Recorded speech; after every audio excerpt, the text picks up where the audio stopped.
The construction of the Transcontinental Railroad was a monumental achievement in American history.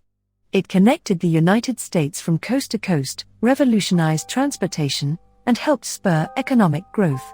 However, this great feat was achieved at a significant cost to the Chinese-American workers who built it.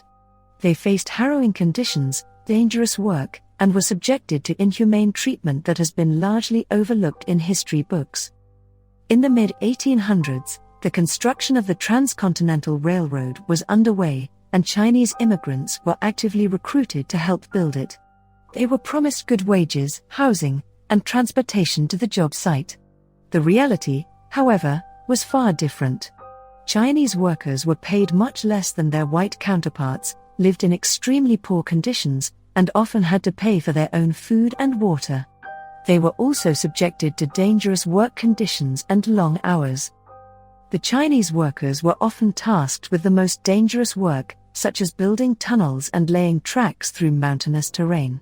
They worked with explosives and hand tools, and the work was often done in cramped, dark quarters.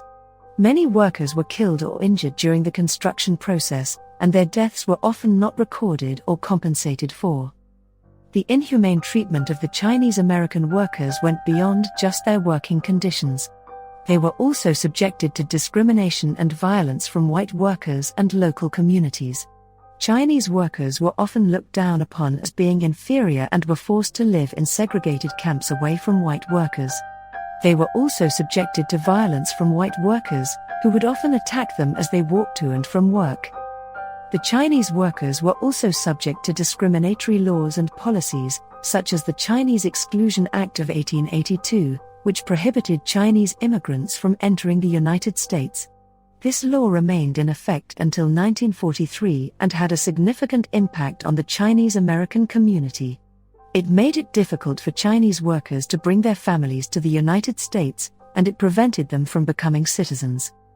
The inhumane treatment of the Chinese-American workers who worked on the Transcontinental Railroad was largely overlooked in history books for many years. The construction of the railroad was considered a great achievement, and the contributions of the Chinese-American workers were largely ignored. It wasn't until the late 20th century that the story began to be told in a more comprehensive way. Today, efforts are being made to recognize the contributions of the Chinese-American workers who built the Transcontinental Railroad and to tell their story in a more complete way. The Golden Spike National Historic Site in Utah, which marks the completion of the railroad, now includes exhibits and programs that highlight the contributions of the Chinese-American workers. The Transcontinental Railroad's 150th anniversary in 2019 also brought renewed attention to the Chinese workers and their contributions.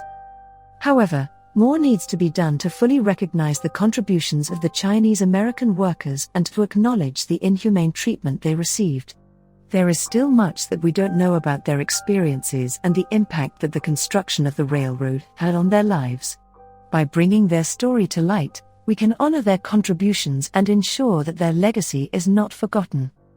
In conclusion, the inhumane treatment of the Chinese-American workers who worked on the Transcontinental Railroad is a stain on American history. They faced dangerous work conditions, discrimination, and violence, yet their contributions have been largely overlooked. It is time to acknowledge the contributions of these workers and to tell their story in a more complete way. By doing so, we can honor their legacy and ensure that their experiences are not forgotten.